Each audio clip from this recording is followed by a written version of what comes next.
Assalamualaikum warahmatullahi wabarakatuh. Dalam rangka melaksanakan kegiatan masa libur kerja, saya bersama teman sudah menjadi kebiasaan untuk melakukan penelitian yang menurutku penting dan mungkin tidak penting untuk orang lain. Seperti pada awal kata pendahulu ini, saya menyatakan bahwa diri saya bukanlah jebolan sekolah akademis yang memuat tentang perjalanan jenjang pendidikan sekolah perguruan tinggi, entah perguruan tinggi negeri maupun swasta.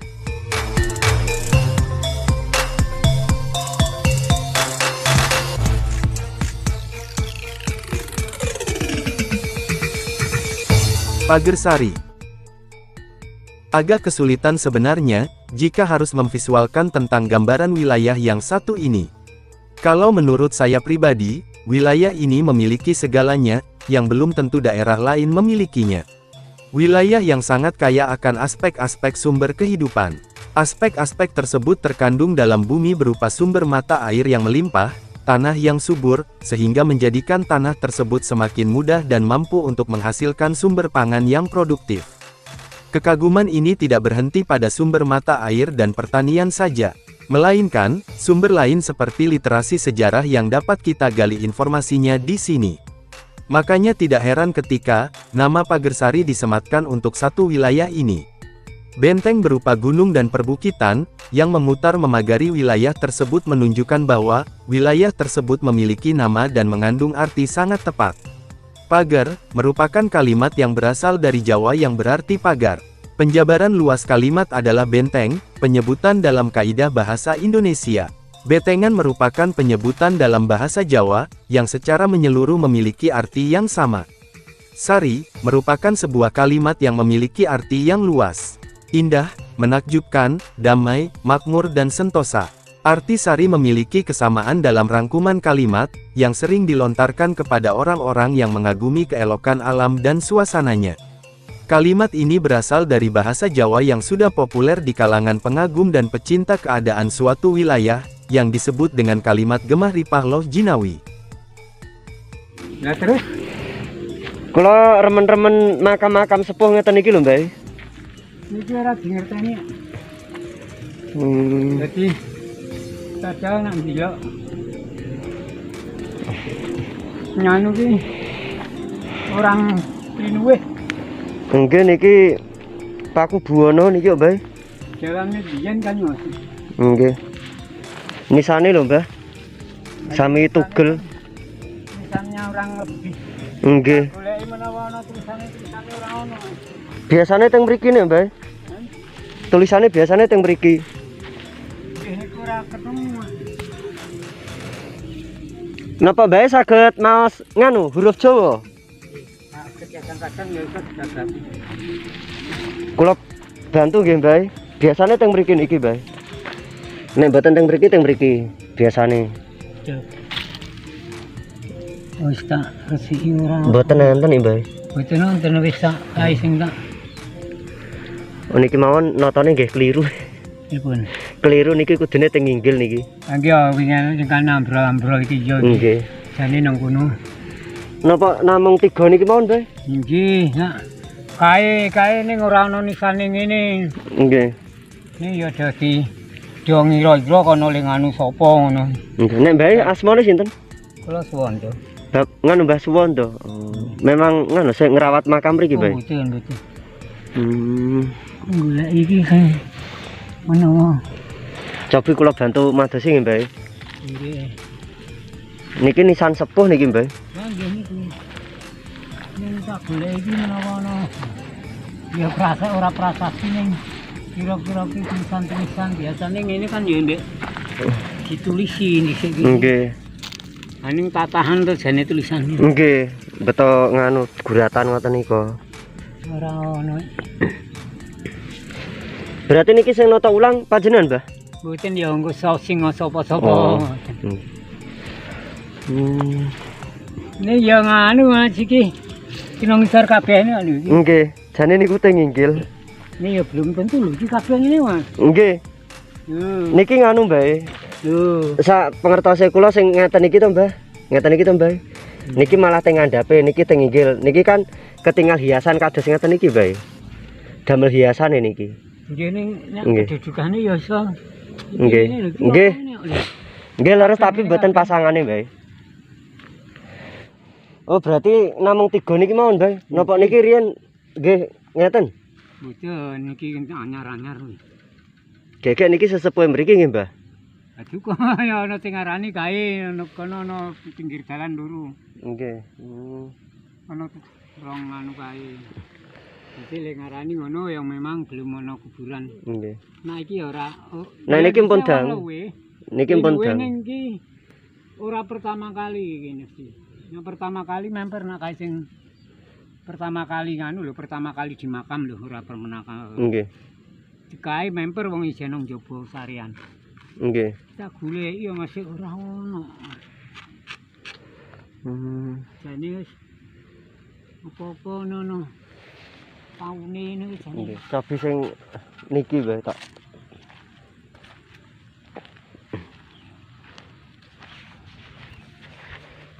Niki nggih mboten enten, Mbah. Nggih. Iki aku lho goleki. Jenengan jangan nangis iki. Kula Kampung Wetan, Mbah.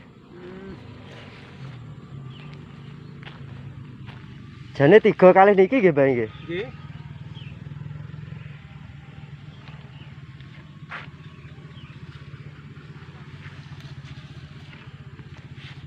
Kabeh nang ngisor, Mas. Nggih. Sini ngisor kabeh lho. Oh, nggih. Ya. Nggih, nggih. Ditata sing sok nak karo sambatan ana resir-resir tak tatani sing ati kaya kuwi ya. Nggih, Mbah. Iki ketae wedok iki.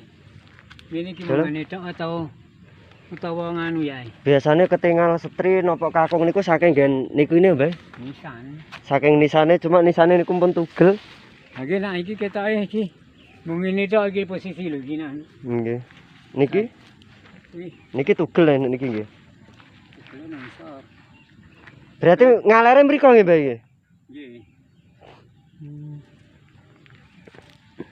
Iki yang ini iki kira iki. Iki ketoke. Iki ya mung ngene tok, ora kae ora nisan iki ya iki ngene. Nggih. Mungkin Tugelan niku nggih. wedok. Njur. Nah, kuwi kok posisine ini. Nek mriki makam napa namine, Mbah? Makam Sembojo. Mbah lak riyen jamane panjenengan sik mriki sing enten bangunane Masjid Wurung iku pundi, Mbah? Masjid Wurung. Ora ngerti aku. Candi napa bekas candi ngoten niku to, Mbah? Oh. Nang anu Daerah mriki niki. niku nggone kono kuwi ana peninggalan. Kene iki nggon gemuk ngono kuwi. Gumuk pundi to, Mbah? Surute niki, surute kuwi ning Nggih. ono seberang kono. Saking terkongko ketok. Napa grumbul niku? Mboten nggih. Kali taman? Nggih, Kali taman wis terono. mpun nate. Oh ya wis. Nggih leres niku. Nah, nggih kono kuwi. Oh. Terus Nek riyen sanjange kok pas saderenge damel tower mriki. Riyen nate ditemokke watu-watu kotak ngeten iki, Mbah. Tower niki, Mbah. Tower listrik niki. Ono kuwi. Ono. Oh, sing mriko. Nggih yoni, ono yoni karo yo anu lumpang niku ngene mburi omah. Omah posok kene dhewe. Omah pundi to, Mbah? Mriko ngger ndelok jenenge. Oh, nggih nek sing mriko nggih. Wis tau rono? Mpun, Oh. mpun. Yoni karo kaya apa wis kaya aku paning ora anu Kalih lingga. linggang nggih. Nggih. Nggih. Oh, alah lah niki tugelane to, Mbah. Hah? Oh, mboten, Ding. Mboten, niki jirate. Nggih. Jirate niki. Jenengan apa profesine kok? Kula remen sejarah, Mbah. Oh, mau ngono tok apa memang ngono apa mung seneng apa amarga ana profesine apa amarga apa? Mboten nggih sinau sejarah, Mbah. Oh, ada. Oh, kono wis ya. Sing ana watune sing di anu kirang. Pundi to, Mbah? Ayo sing kono kuwi wis ta. Kali taman iki. Oh, grumbul. Nggih. Kali taman kono ora. Ngarani jumbul kan. Nggih. Nggih. Watune kae kaya apa? Nggih. Jadi singkatnya, kata Pagersari adalah suatu wilayah yang indah, makmur dan sentosa, yang dilindungi jajaran gunung yang membentang sebagai pagarnya. Tidak cukup jika hanya mengagumi wilayahnya saja, Pagersari memiliki jejak-jejak leluhur Nusantara, masa kejayaan Kerajaan Mataram Hindu. Sebagai bukti jejak arkeologi yang terdapat di berbagai dusun di wilayah desa. Jejak arkeologi tersebut berupa, diduga komponen batuan lepas dari bangunan pemujaan berupa candi. Terdapat lingga yoni sebagai alat untuk prasarana pemujaan Hindu Siwa. Jajaran watu lumpang dan watu lesung. Wujud sebuah arca berbentuk hewan lembu yang disucikan pada masa itu, sebutannya adalah Arca Nandi. Sebuah sumber mata air kuno, yang berada di Dusun Silowah, di bawah rimbunnya pohon beringin. Kiranya masih kurang, situs makam kuno yang berada di sebuah bukit kecil, Gumuk Seguo namanya. Jika masih kurang saya tambahi lagi. Berupa komplek makam kasepuhan, keberadaannya di tengah-tengah lahan persawahan di desa Pagersari. Nah, sebenarnya makam kasepuhan inilah, yang akan saya kupas. Sore itu, saya sengaja menyempatkan diri untuk berkunjung dan melihat suasana makam yang berada di tengah-tengah persawahan. Secara kebetulan, di lokasi makam saya bertemu dengan salah satu warga Dusun Segeni, beliau bernama Pak Suwondo, beliau sedang beraktivitas sore yaitu, nyiram tanaman cabai di lahan garapannya. Bukannya kekurangan air, tapi tanaman cabai tidak boleh terkena air atau terendam air terlalu banyak. Setelah bertemu dengan beliau, percakapan itu pun terjadi dengan memunculkan beberapa pertanyaan dari saya pribadi. Pertanyaan itu berkaitan dengan siapakah tokoh Pini Sepuh yang dimakamkan di sini. Ada kisah apa tentang tokoh tersebut? Ada berapa tokoh yang sebenarnya, yang dimakamkan di komplek makam ini? Ketika beliau masih hidup, ada kisah cerita apa tentang beliau? Dari berbagai pertanyaan yang saya lontarkan kepada Mbah Suwondo, beliau menjawab sesuai dari apa yang saya bayangkan. Jawaban yang sangat simpel, masuk akal, dan lugas jika menurut pendapat saya. Banyak jawaban yang disampaikan kepada saya, beliau bercerita tentang keadaan dan kondisi makam kasepuhan tersebut. Beliau bercerita tentang tokoh yang dimakamkan, bukanlah orang sembarangan. Dalam arti, tokoh yang dimakamkan merupakan orang dari Keraton Surakarta atau Solo. Tokoh yang dimakamkan memiliki jiwa kepemimpinan. Tokoh yang tinggi derajatnya. Tokoh yang faham dalam bidang keilmuan umum tata pemerintahan. Dan ketika saya menanyakan tentang nama tokoh yang dimakamkan, Mbah Suwondo memberikan jawaban bahwa, beliau juga belum tahu, tentang siapa nama tokoh yang dimakamkan, di komplek makam kasepuhan Tengah Sawah ini. Jawaban itu dilontarkan sembari melihat dan mengusap jirat makam, seolah-olah ada yang sedang dicari oleh beliau. Dengan melakukan hal seperti itu, ternyata beliau mencari nama tokoh yang dimakamkan tersebut. Siapa tahu, ada guratan berupa tulisan yang tercatat pada bangunan jirat dan nisan makam di antara ketiganya. Karena, Mbah Suwondo sendiri menyatakan bahwa, beliau tidak cocok dengan nama-nama yang disematkan dari hasil olah spiritual orang lain. Yang dibutuhkan catatan sejarah dan sebuah tulisan yang terpahat pada bangunan makam.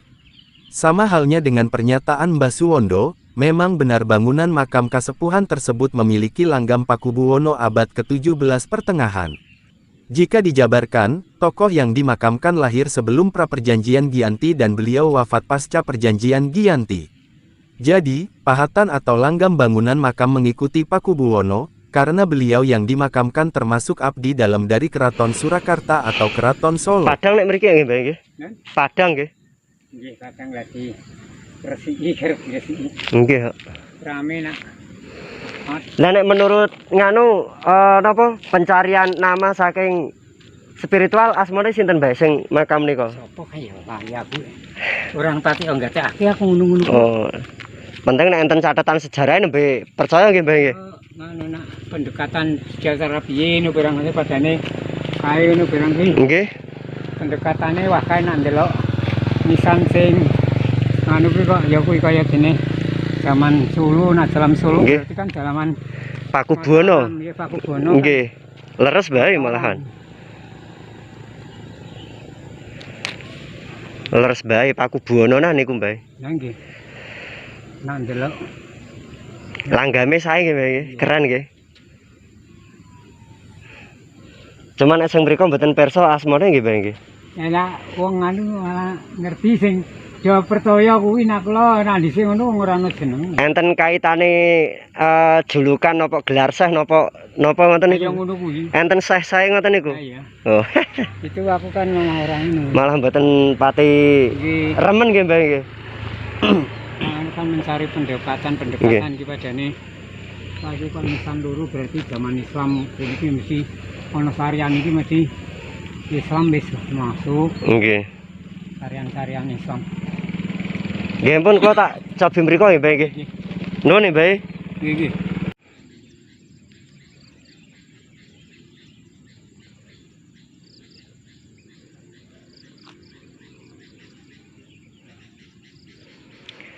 Nah, tadi kan kita habis belusukan ke makam yang sebelah situ. Itu namanya komplek makam Sembojo. Di situ terdapat 3 makam atau 3 pusara tokoh yang diduga mungkin beliau adalah sosok tokoh yang pertama kali membuka desa Pagersari ini. Nah, tadi saya ketemu dengan warga, ya lumayan jenenge rodok lali, tapi beliau menjelaskan secara keseluruhan bahwa justru makam yang tidak dituakan tidak yang di sana tadi, melainkan makam yang dituakan yang di sini. Nah, ini makam-makam seperti halnya makam tokoh yang dituakan. Jika kita melihat pahatan nisannya, sebenarnya itu malah lebih tua yang di sana. Nisan yang di sana di makam Sembojo, di makam Sembojo tadi. Tapi tidak tahu karena olah spiritual, malah justru beliaulah yang dituakan dan beliau mendapatkan nama gelar dengan sebutan Syekh. Ini yang satu. Terus ada lagi yang ini. Nah, ini kayaknya ini dulu waktu pertama kali saya kesini itu makamnya ada 2, tapi tidak tahu kok sekarang ada 1. Apa mungkin saya yang salah lihat? Kayaknya ada 2 di sini itu.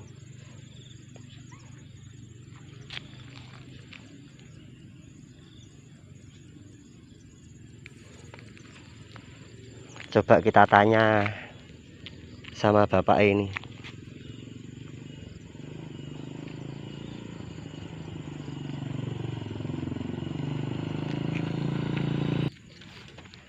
Nek bapake sanes tiang mriki nggih?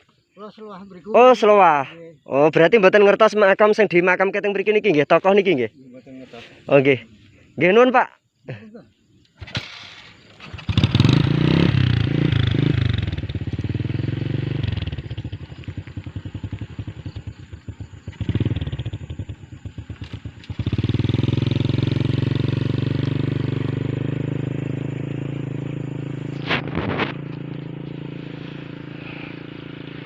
Dulu saya itu pernah lihat pertama kali awal belusukan sini itu di sini itu, nah satu garis kotaan ini.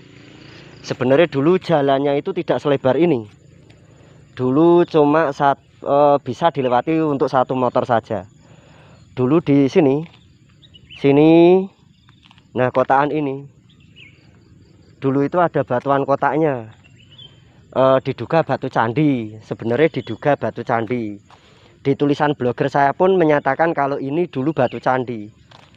Nah, sebenarnya ternyata bukan batu candi. Karena tadi saya tanya ulang lagi sama bapak yang pertama kali ketemu tadi di komplek makam Sembojo. Di sini itu tidak ada batuan candi, malah menunjukkan lingga yoni yang berada di Silowah sana. Dan sekarang kita masuk ke komplek makam warga.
Di sini nisan-nisan tahun 1900-an. Jirat baru. Malah yang lebih tinggi yang di sini sebenarnya. Berarti yang memang sepuh itu makamnya yang di sana. Yang di makam Sembojo sana.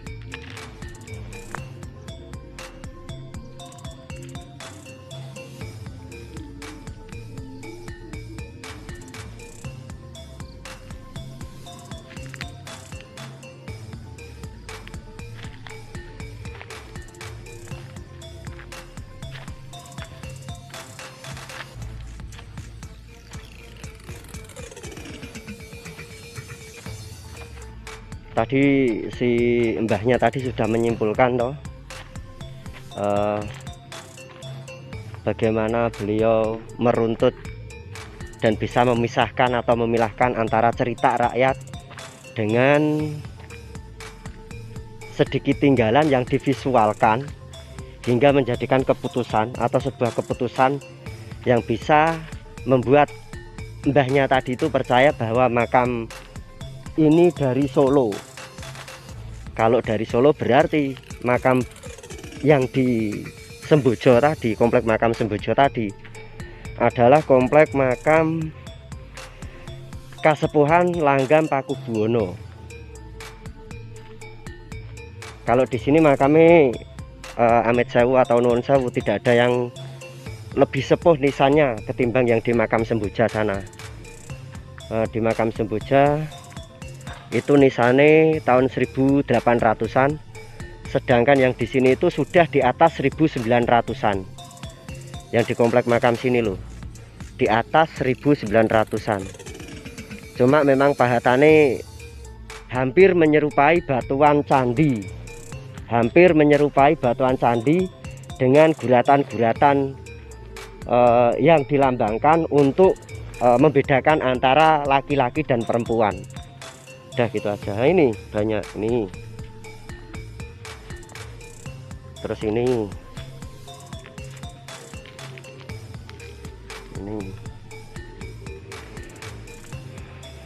Nah, banyak sekali sebenarnya.